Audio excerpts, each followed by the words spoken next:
even Mole, making sure that this guy is comfortable, because that's where their early game plan goes to. So it's very interesting to see the differences in priority between these teams and how the meta is now letting these teams kind of deep dive into, well, how does your team play and what picks do you want to prioritize as a result?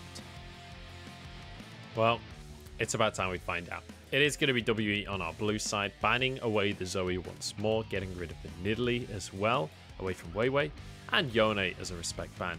But regardless of being on that red side, the Orianna still banned from Shanks, the Kai'Sa banned, and now Pantheon banned away as well, away from Beishang, which means things like the Olaf would be available. Yeah. I'm thinking Olaf here as well. I think that'll be the first pick here. They prioritize Beishang in a lot of these situations. There is also the argument here to go towards the Samira, which they did do in their game versus Rogue Warriors, where they early prioritized that pick, but it looks like Shanks, after getting bopped around a little bit in the last game, has decided, you know what, we need to make sure that we're the ones getting our hands on this Syndra, we're the ones controlling the pace of this mid game and allowing us to support Beishang and pretty much the entirety of WE in their endeavors. So now for V5, it's all about finding a good matchup elsewhere. Things like the Echo would be available if they want to take that mid into the Syndra. There are a couple of other potential answers available. But things like the Olaf available, things like incredibly strong supports and AD carries still available. So I'm curious which direction V5 are likely to go with this one. I wouldn't be surprised to see them just lock something like a Leona, just get a really strong support in the bank already. Yeah, what I'd like to see the Leona come through here as well. And then what you could even opt into doing is going towards something like the Galio here in the mid lane, does well against the Syndra. And you've set up, if you get like the Olaf, Leona, Galio, a very heavy dive composition with a lot of flexibility on how you want to try and play out the map. So that could be the port of call here. However, we are going to see the Jhin locked in, so solidifying that bot lane for themselves. However, for WE, I think they're going to be pretty happy. I mean, you're getting at least Beishang back onto a Graves, a very comfortable pick for him. However, not one that does particularly well into the Olaf. Bottom side though, Jomung going back towards the Samira, which has been his go-to when he's able to leave that one open. And it's interesting to see... Oh, hang on, the Akali's come through. This is exciting. It's been incredibly high presence so far in the LPL, but we haven't really seen it in games. So Mole going to be bringing out the Akali in the mid lane. In the bottom lane as well, we have... Sorry, I just want to finish my point quickly on the AD carries before we move on. We saw Y4 picking the Jhin into the Samira of Jomung last time around. Now we see Jomung picking the Samira into the Jhin from Y4. Both of these AD carries very comfortable in either side of the matchup. Exactly, but this is definitely one that, again, is kind of Samira favorite, but heavily plays into the support roles. I do want to say, like, I don't think there has been a game in the LPL where Akali hasn't slotted or been banned away. Like, this pick is so incredibly powerful in the current patch, and I actually forgot that it hadn't been banned because I just assumed that that was what was going to happen. So the fact that you're getting Mole in this Akali, well, can go towards Mole, but can be flexed towards Longqing, but I assume Mole in this mid lane, you can go towards the fleet footwork. It's actually a really good matchup into the Syndra because you can use the shrouds to start to dodge away from the follow-up damage that can come through from the Syndra. So at least it's not a winning matchup, but you can certainly survive this early laning phase as Mole and get to that late game point where this Akali can take over. So this is really, really intelligent though from V5 with the bans against two CC supports. PP God just goes Leona. Suddenly, W are kind of running out of engaged supports to go with this Samira. You run out of things that Samira's passive can be used in conjunction with. I'm really curious what WE's response would be at that point. In fact, they've banned the Leona themselves just to say, hey, you don't get to do this to us. You don't get to take everything. They had to. They needed to in this situation because they're going full dive here. Leona would have been perfect. Set is the other option here for them, which we're going to see locked in straight away. Like, think about like Olaf, Akali, Set, all diving in on top of you. This is going to be so damn difficult for them to try and get away from. However, without having the Leona there, you've at least got one step removed from that near guaranteed engage tool. So in this situation, at least, they are able to keep themselves safer on the WE side. I'd like to see something like a Thresh locked in here on WE to... you can still play that aggressive bot lane if you want to, but at least you've still got some opportunities to use this Lantern to reposition the immobile carries like Shanks or even Beishang if they do get caught out. Ooh, it looks or like Maokai, actually. Maokai could be another one here. Yeah, Maokai potentially available. You could even go into wackier options, but we won't go down the rabbit hole. We'll see what he's going to lock in on this one. Interesting to see Breathe was hovering the Renekton and ends up going on to Ornn duty here for the team, which kind of represents a lot of how he's been utilized so far on this squad. He has become very much a team player for the squad and is having to become a team fight presence as opposed to a significant solo laner. But it looks like Missing will go with the Gragas support. Okay, so again, more dive coming through. This is a very strong matchup for Longxing with the Camille. Can look to not win out in the early stages, but just look to scale into the later game stages where he gets those 2 to 3 items and does Camille things, but certainly plays into, as we said, that dive orientation from V5. So when we look towards the mid game for V5, this composition desperately wants to get early control around these objectives, get a bunch of pink wards down so they can start to sneak in from multiple different angles of attack onto WE. On WE side, they're more going towards this traditional team fighting style of composition, but with a lot of heals. They're looking to get the Gragas to be this disengage tool. Same when you look at the Ornn. It's more about keeping and pushing back this aggressive nature that is coming in on the opponent's side.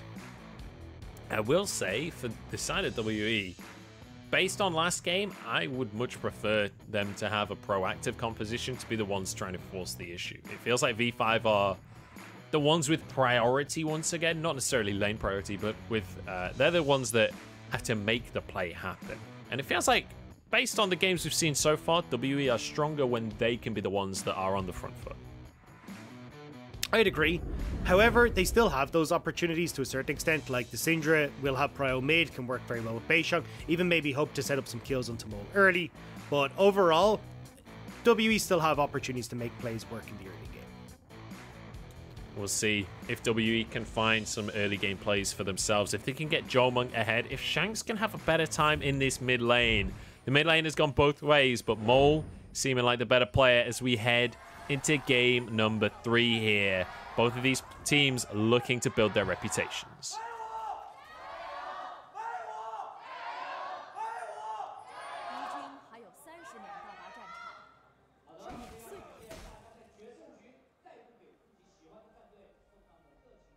All right, well, both teams right now, as WE, this is their second series, V5. This will be the last game of their first series of the LPL. Both had an incredibly strong summer split. Now looking to prove themselves here in 2021. There is a wide open field to become a top team in the LPL. It's a new year, and we had so many roster shuffles. These first few weeks are going to be so telling on who the teams are that we need to be looking at moving forwards. Well, I think looking at this game at least, both teams are going to be looking again to scramble to take control in the early stages of the game. I give the edge though to WE. We already talked about that mid lane matchup, and even when you look at the bot lane here, Missing and Jolmung, they have a lot of playmaking ability with this Gragas support, and if you can get Beishang down into that bottom lane, you can make things work. The problem with looking at Sett and Jhin is that they kind of slot into 2 different roles. Like, if you look towards the all-in potential of Sett, it's really, really strong, whereas Jhin kind of wants to take this poke and trade and then eventually open up with the curtain call. But you can see here that, like, Missing and Jolmung are just them to go aggressive level 1, and there's not very much you can do as Y4 and PP God. Yeah, really aggressive trades on the bottom side, which you would expect, especially with Gragas having his passive to heal up. It's very easy to take these aggressive trades and then sustain yourself back up afterwards. Flash forwards from PP God as they go straight into Jolmung. Ignite is ticking. He's used his flash and he's going to go down in the 2v2. PP God strikes again. That was amazing from PP God, but a big mistake from Jolmung. Like, Sett level 1 wants the flash. We've seen it pretty much every single time we've seen this guy in the LPL. And walking way too far forward to trade onto Y4, even cancels an auto in that trade. And then PP God realizes that it's too little too late and Jolmung goes down. Beautifully done here from the bottom lane from V5.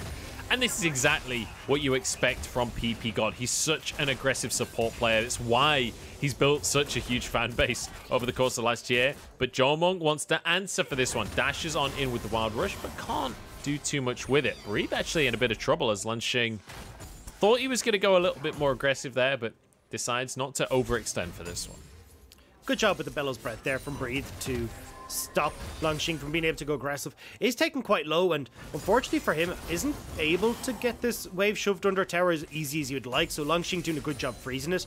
However, with both junglers having path towards the bot side, it's not like there's going to be much attention here onto Breathe. Weiwei hovering here though, as PP God goes for the Hex Splash. I don't think using the bush. Yeah, Missing is going to be able to be rooted up here. True damage coming out from the Haymaker, but Missing walks away with his life. Still had Flash as well, so was never in too much danger. Beishang now moving in towards the mid lane. Mole is very far up this lane right now. Shanks doesn't have a lot of mana. The Shroud gonna do a lot to try and keep Mole safe here, but as soon as he tries to get out of that Shroud, in they go. Flash forced out, but Mole escapes. Bot side though, we're still getting more action, Munch. They've gone back out once again, Missing so low on HP. Jomung as well, but they walk away. The burn isn't enough. How do they keep getting away with this?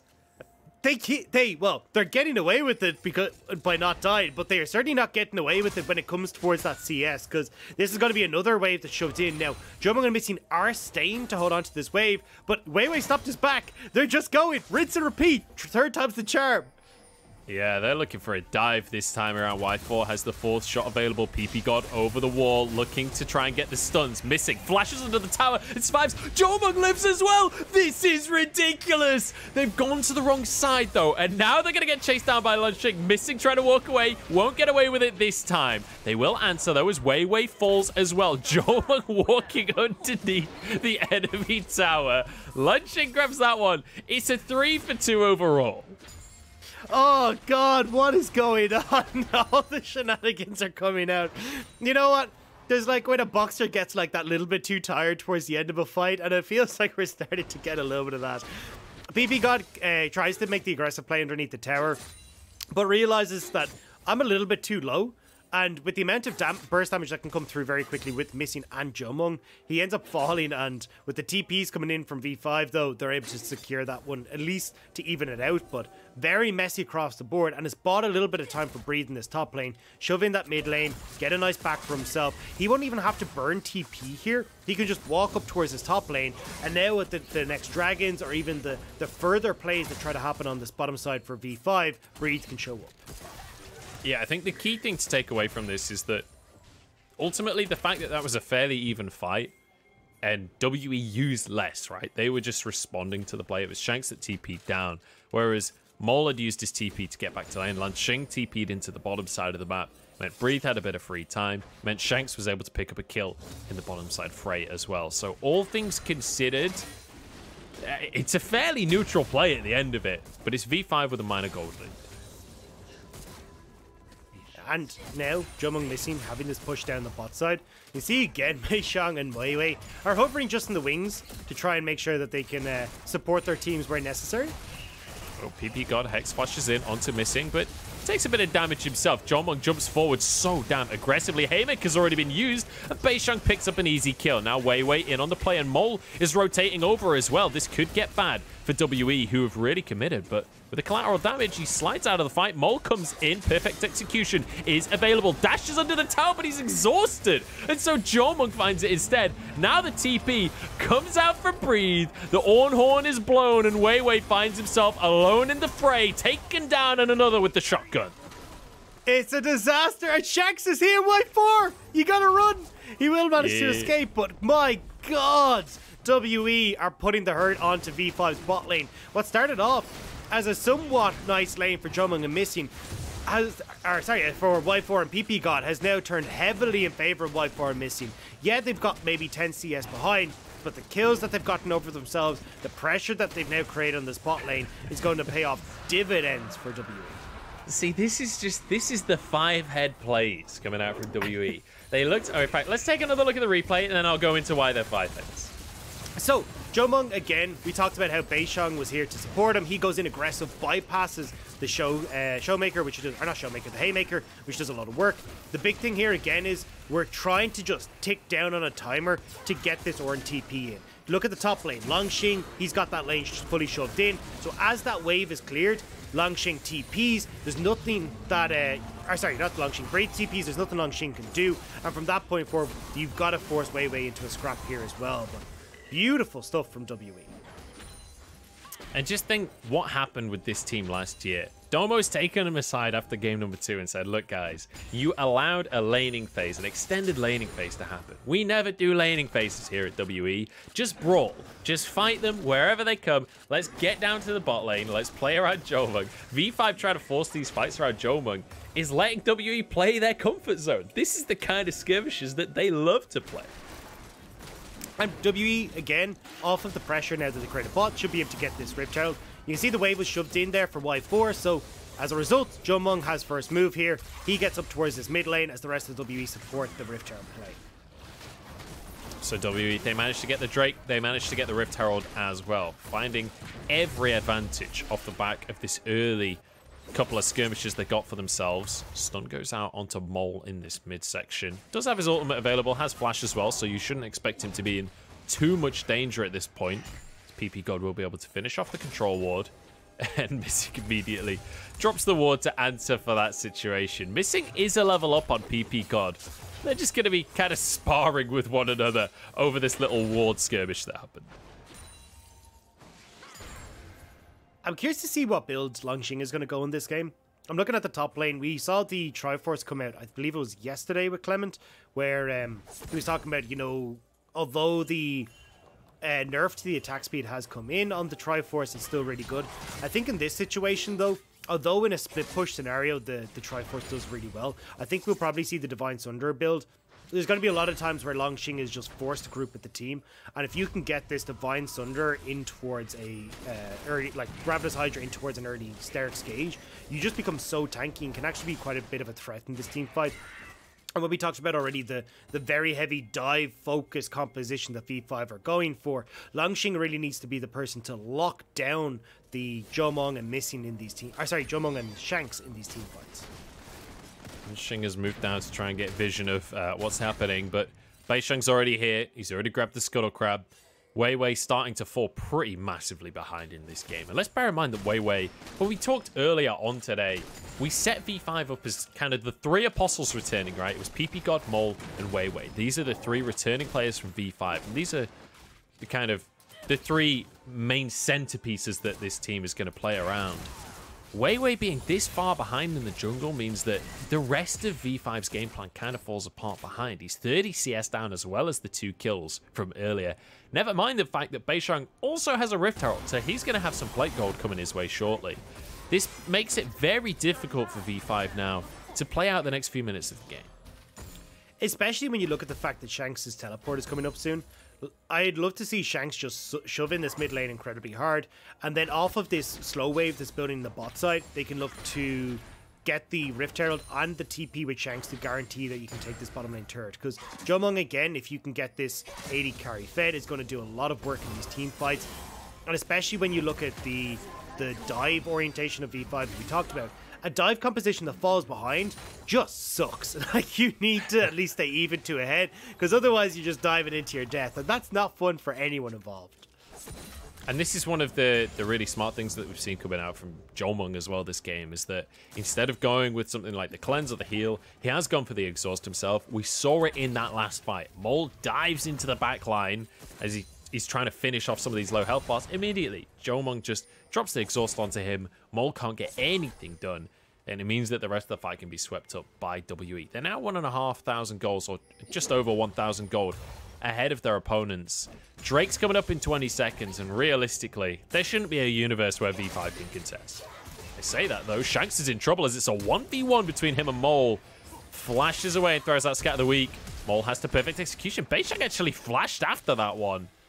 A little bit suspect on the flash, to be quite honest. There was no way Beisheng could finish that. Yeah, I'm surprised to see him go that aggressively now, though. Yeah, just looking to see if he can stop the backs for Mole. As you said, that Dragon being up means a lot here for WE if they can continue to stack these and have that as a win condition on the cards, because it will be Mountain or Inferno that we look towards ourselves. But Mole... Oh. Is the plate going to go down? It doesn't. Mole protects the plate there. Beisheng gets 2 plates for himself. Shanks got none of that plate gold. So... good job by Mole to try and keep the mid lane matchup at least somewhat even. Now it's going to be Breathe that's in trouble. He's not used to being the weak side top laner here. 1 versus 3. It's going to be an easy kill for the side of E5. Smart call from V5 as well. We just said, look, you're not going to be able to contest that dragon because Mole is going to be forced to back. You don't have priority mid. Right. Instead, they go and make that play topside, get some much needed gold into the hands of this Akali and also this Camille, who are going to be the mainstay when we get towards this later portion of the game. Now, there is the opportunity as well for V5 where not only just opting towards dive, they can look to play at a 1-3-1 for a while where Longxing can do relatively well against Breathe. We can see already Mole, now that he's working up towards that rocket belt, will do a lot of work against Shanks too. So I think there is opportunities here to slow the pace of the game down for V5, and I think that's their best bet. Not let the fact that WE are getting this control of the map, getting control in the bottom lane and letting them run away with the game. Oh dear, the blue buff trying to escape there, but Shanks is going to be able to return up towards this top side here as Longxing, Breathe, sorry, going to be in the mid lane. As soon as I see Ornn, I just think Longxing, that's how synonymous he is with that pick. But I have to say, that last tower going down, the last plate, sorry, in the mid lane going down, nobody being there for WE. It's such a sad sight to see a tower plate that was on 1 HP just go to nothing. But look, you know what? They gave them the opportunity to play it. It could have been cooperative. It could have just given the little bit of extra gold across. You know what? You don't get asked twice. You don't get invited to the party twice. They didn't want to be a part of the rest of the gold that's in their wallets. They don't get a second chance. Oh, Jomung is in big trouble here. Longxing takes out half of his health just so easily there. Breathe had to TP just to make sure that the AD carry is going to be okay in this one. Does mean now that Mole has a bit of solo time on the top side of the map. Jomung has to answer with this tower here. And it looks like it will be a trade of towers across the map. But this is exactly what we were talking about, is this 1-3-1 that they can opt into as V5. Yet you're actually trading evenly here, plus getting the summoner spell out on the side of V5. So honestly, it's a win in their books. And if they can continue with this pressure, it makes things a heck of a lot easier. Especially when you're looking in 2 minutes and 2.5 minutes, essentially, this dragon's going to be up. Hey, look, that's 1-3-1. We just got that TP out of Breathe. No TP on Shanks, although will just about be available for the dragon. Spread the map open, and we can look to play towards this next dragon by using the pressure that we have with these summoner spells. And look at this, V5 using the pressure that they had from Breathe, TPing towards the bottom side to start this Herald off. In comes Breathe, Call of the Forge God is there, and it's Beisheng that gets the Herald. This is disastrous for Weiwei, who's stuck in the pit without a flash. A kill comes off the back of it for WE. They get their cake, and they get to eat it. Oh, that was heartbreaking. Everyone peeled off the Rift Herald, and you can see Weiwei was like, I got Ragnarok, I gotta commit to this. Maybe I can flash out of the pit after, but unfortunately wasn't able to deal the damage he needed to quick enough. Ends up with Beisheng getting the steal, and Weiwei goes down as a result. So nice job from WE to collapse fast enough. And unfortunately, V5 just don't quite have the damage to burst this down. You'll see it here, like, it is getting so low. But Beisheng, with that 2-level advantage, able to steal it right out from underneath the Olaf's nose. The flash as well. The flash was very sad. I'm pretty sure that was just a fumble on the smite, because he didn't flash away from any abilities. He flashed pretty much on the spot. Not ideal coming out from Weiwei, and it feels like he's really struggling with the pressure in this game. Missing has just completed his quest, which is not important, but I saw the little star, so I'll talk about it. Dragon coming up in a minute, Dagda. I mean, obviously, WE are going to be the ones with an advantage here. How does V5 contest, though? Because realistically, they're not that far behind in gold. Yeah, well, I'd like to see them try and play out in the side lane strategies we talked about. However, if they wanted to go for this, it would need to be Mole on the bottom side of the map. He doesn't have his teleport up and available. And unfortunately, they don't really have the waves, or at least the timing, to get themselves back and keep the waves in a position where they can threaten WE. So it looks like, as of right now, they are going to at least keep this pressure up and see maybe if they can use that, get a pick maybe onto Breathe here, or at least fall back over towards that dragon. Breathe going to do a decent job of trading evenly there, despite Longxing obviously being on the Camille, having a Divine Sunderer. Like, Camille definitely wins the 1v1 at this point. If he can position correctly and make sure Longxing's taking a couple of tower shots every trade, suddenly it's not so one-sided. Herald in the mid lane here will be able to finish this tower off. I don't think Jomung can finish it before the charge. But huge amount of priority in the mid lane for WE. It means they can rotate over towards this dragon, and it's Mole trying to answer in the top side. Yeah, and V5 aren't interested. Mole is just going to stay there, still doesn't have his TP available. Longxing is recalling as well, so unfortunately a bit of a fumble on the lane assignments there means that you're not really going to be able to contest. Now, it would have been difficult to anyway because you've got that mid-priority guarantee with the Rift Herald put down, but still, WE coming out on top when it comes to these map movements. Yep, and they're able to defend the top tier too as well. Shank's going to TP over towards the top side for that one. WE doing a good job of maintaining control here. 3 Drakes on the board. The difference between this game for WE and last game for V5 is that this is an Infernal Soul. So there is no, you know, oh, we got Soul, but there's not much we can do about it like we saw with V5 last game and then the umming and ahhing for 10 minutes. This time it's an Infernal Soul. V5 are going to have to contest the next Drake or pretty much never win a team fight again. Yeah, and here's the thing as well. It's not like there's one team that definitely has the scaling advantage. It's going to very much come down to execution and how you play the map. Like we've already highlighted a lot of the different strengths that are coming in on both sides. So when you're looking at, oh, hey, look, we can just add an Infernal Soul to our kit, but then suddenly it makes it a very clear win for the likes of WE. Even the fact that they picked up these 3 dragons already is going to do a lot to help them in their abilities to play these team fights if we ever get to that point, but also just in trying to stay around in these side lanes against the likes of Longxing and Mole. And one of the things as well that has to be talked about is how dramatically different this series has gone to what I would have expected. White4 going to be knocked up there, and the combo between Samira and Gragas is beautiful. Don't know if they can actually finish this one off, though. Weiwei is responding. There's a TP as well being channeled. Beisheng's off to the side to try and help them out. Missing is stuck, though. Doesn't have his flash available. It's actually a V5 pick here at the end of things. Jomung, level 11, has Inferno Trigger at the ready. But his trigger finger not too itchy on this one, and he will just walk away from the fray. Missing the only one to go down. And that's the thing, if you don't pick Jhin, he still gets to do Jhin things because his entire kit revolves around him being 10 feet back from everyone else. So he's able to still get that turnaround damage with the curtain call, set up for that pick, and does buy time here for Longxing in the bottom lane as Breeze did back away. So a pick, a tower, a little bit more control in favor of V5, and that's exactly what they want to do. See if they can keep making this work for them and get towards that later game point where they're going to be so strong. And I want to go back to what I was trying to set up before, is that how dramatically different this series is becoming comparatively to what I was expecting coming into this one. When you think about V5 last year, when you think about WE last year, they were all about the fighting, and we haven't seen that much. Great combos coming out there. White4 just managing to get his cleanse off, managing to stay as far away. Still had his flash available, by the way. Yeah, he knew that he didn't need to use it, but I think when I go back to your point there, yeah, this was not what I expected coming into today.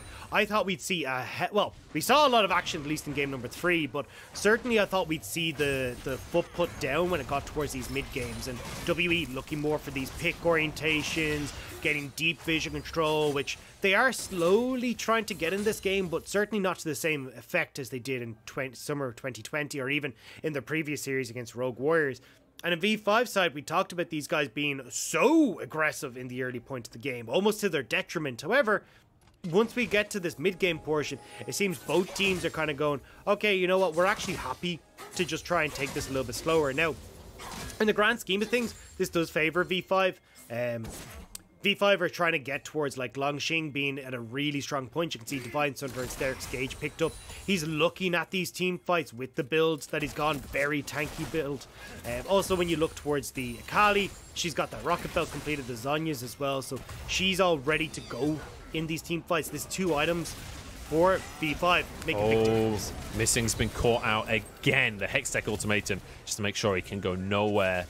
So another pick coming out the way of V5. Luckily for WE, they've got time. It's still a minute until this Drake, but once again, it's Missing that has to be the one that contests for vision control. He's the one that has to face check, and V5 are more than happy to punish him for it. I love how V5... Ooh, okay, White4. Flash out from White4. It's going to be a route onto Beisheng instead as Mole closes the gap. Perfect execution to finish the kill, bringing him back into the curtain call, and the lifesteal ain't anywhere near enough.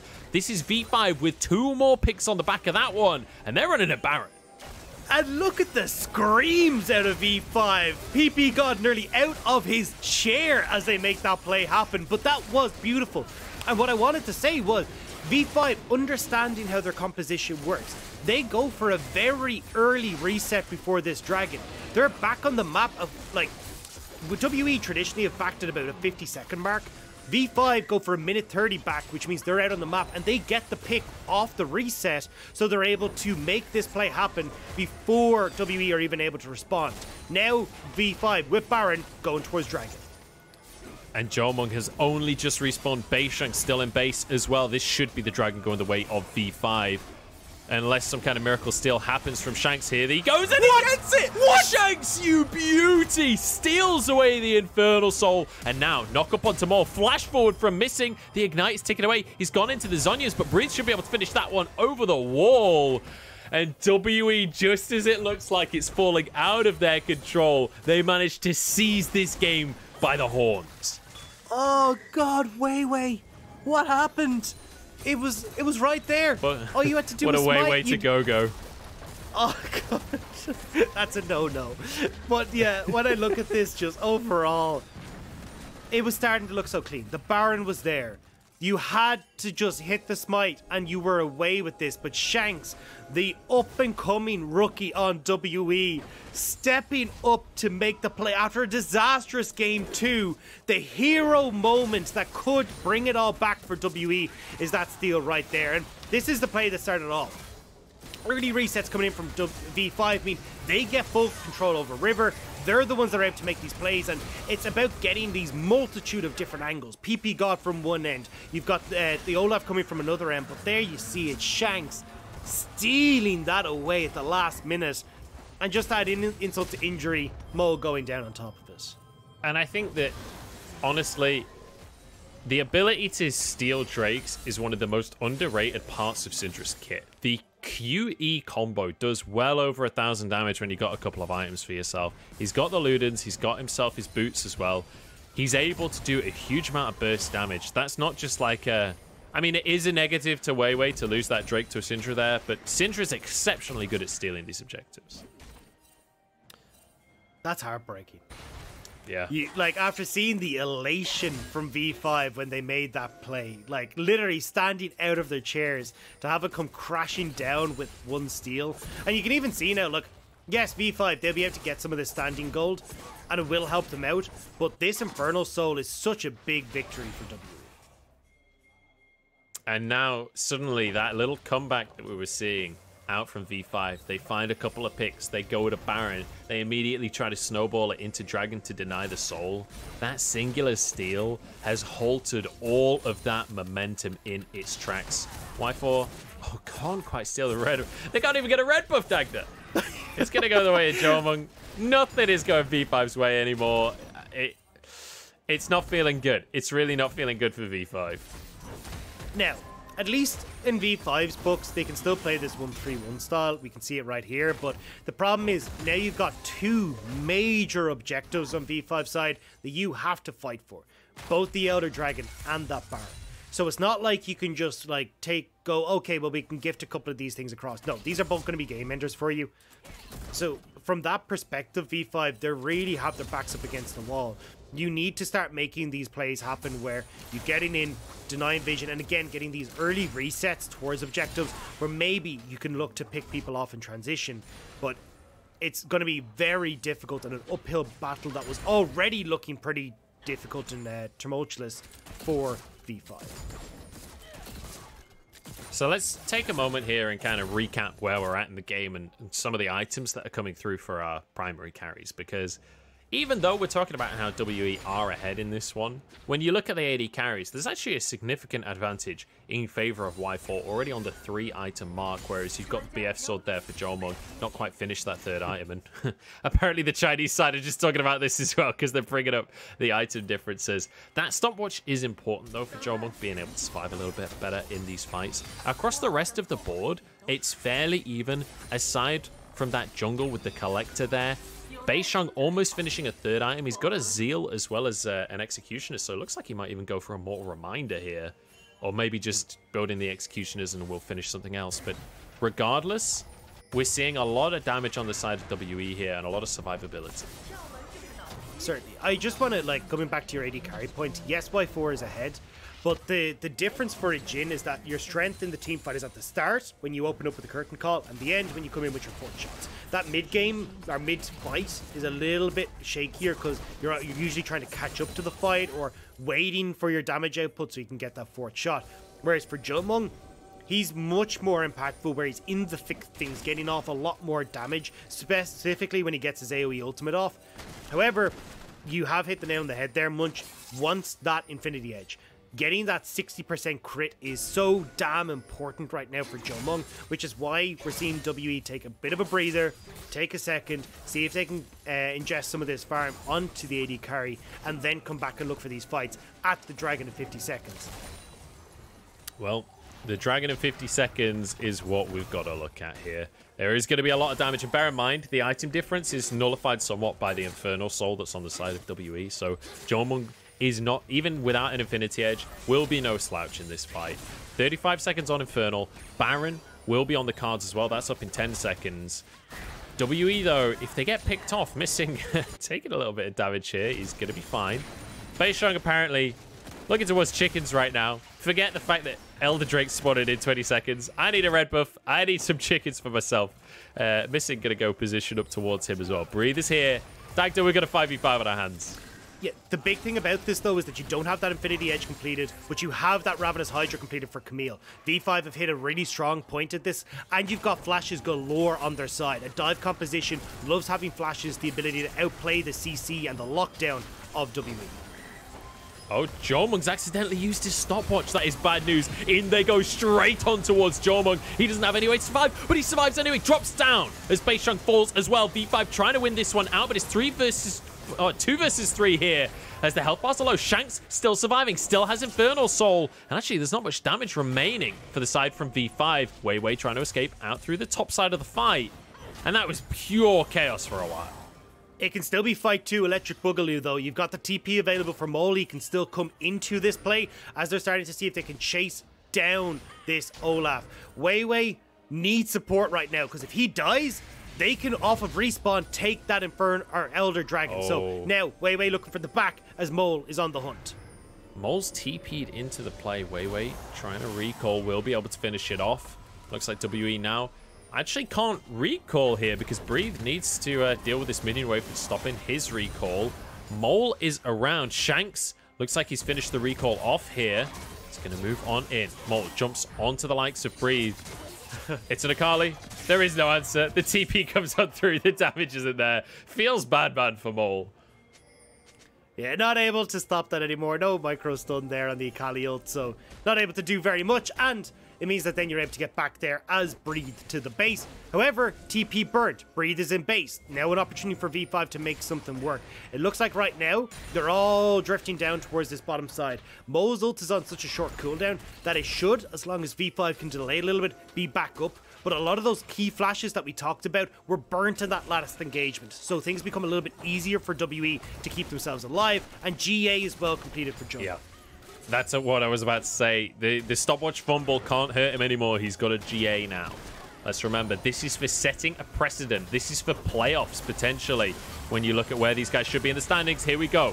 Flying into the fight. The curtain call going on through. Missing is low, but Breathe gets a knock up onto one. They're trying to back away. As it's Missing traded his life for Mole. That's a trade WE will take every day of the week. Breathe charging into the fray. Jungmung is 1 stack away from his ult, but it's going to fall off as the disengage comes out from V5 now towards this Elder Drake. PP God over the wall, but he's separated from the rest of his squad. Jungmung jumping in, grabs the blue buff. Looks like it was, in fact, Beishong that grabbed that. Now towards this Elder Drake they go. PP God still off on the flank, but he doesn't have his ultimate available. And they don't really have the damage here. I mean, you need Mole to try and beat that assassination, but here comes PP God. Ragnarok going to be used now. They have to charge into the fray. Lunching into it as well. They have so much hard engaged. Beishong forces Y4 out of the back of the fight. Breathe is still here in the pit with Lunching, but Jungmung is here to back up his top laner. That's one for him, and he's looking for more. Has the Inferno trigger ready, and it means Y4 backs off. And a brilliant job from Jungmung there, realizing, hey, look, if everyone is focused on taking down Shanks, I can go straight towards this back line. Gets onto Y4, separates out the team fight, and from that point forward, WE can deal with all the members of V5 in the pit. They get the Elder Dragon. They are looking at the Baron. WE are looking to put this game in the W column. Let's bear in mind, these guys are neck and neck when it came to power rankings at the start of this split. They could be tied later on in the year, and it looks like WE might just have that head-to-head tiebreaker, might just put themselves 2-0 on the standings in the LPL. This has been a slog of a best of 3 for the two teams, but WE just edging out these fights by mere inches. They get the Elder Drake, they get themselves the Baron. And I mean, you've got a minute and a half left on towards this Dragon. There'll be a minute essentially left by the time they get back onto the map. You've got plenty of time on this Baron. Like, this is where WE can really start to take these last remaining outer turrets, pressure these inhibitor turrets. Now, they may not be able to finish the game off in one swift blow, but this is definitely a big advantage for themselves, especially when you look towards the likes of the Samira getting more items for herself, Shanks as well. This is the Infinity Edge, as you can see there, for Jomong already completed. Like, this is... Oh, this is getting dicey now, Munch. Wait, Jomong had just finished his GA before that fight. He got an entire Infinity Edge out of bounties in that fight. That's insane. He got 3,500 gold from those fights. And from the back of getting Elder and getting Baron. That is a monumental gold swing. And now... he's gone from like a reasonable carry that if he gets an ult off, he'll win the game, to god tier hyper carry. I like this for Jomong as well. Waiting to escort the minion wave. You get the speed up off of Handled Baron, so giving that a little bit of more time to get towards these waves. And you can see V5 playing very respectful. It's the countdown. It's the 30 seconds until Elder is gone. WE putting V5 their backs once again against the wall, seeing how much they can take while this Elder Dragon's still available. Bear in mind, PP God is on the flank right here. He's outside of the base looking for an opportunity, but WE know exactly where he is. They're not going to fall for this one. Just getting a bit of chip damage down onto the base. 13 seconds on this Elder Dragon, and then V5 could theoretically pull the trigger. Mole going to be forced away on this Akali. Wants to try and get a flank himself. Wants to go in. Bree just stands there staring PP God down. And there's two people off trying to flank, but they're too far away from the plate. Now the team fight has exploded. Y4 with the current core can't do whole much of anything, as WE should be able to win this one out. Jomong into his GA. Same can be said for Mole and the Zhonya's up on the top side, but he goes down. Langxing too low. Y4 knocked up into the sky and blasted out of the air by the Hunter of Beisheng. Into the base they go. And down go V5. This is WE taking this series and tying themselves up in first place on the scoreboard. A hard-fought victory for WE, taking it to all 3 games, taking it to the wire. But WE are able to come out on top, and you gotta look at just how close that game number 3 was. Honestly, it felt like it came down to that smite on that Inferno Soul, giving that little bit of extra damage over in favor of WE, eking out these team fights. But at the end of the day, they're the ones that will take the victory home. It's a fantastic performance out from WE here, and a crucial win as well. You could see the relief on the players' faces as they were going for those fist bumps at the end, because you know that V5 is a team that's going to be contending in top 8. They'd already beaten Rogue Warriors, which is exciting, but ultimately, the expectation for Rogue Warriors is not that high this season. Even though they just beat Top Esports, there's still a long way to go before they're considered a favorite in the season. V5 now taking V5 down, WE now taking V5 down, means that that's another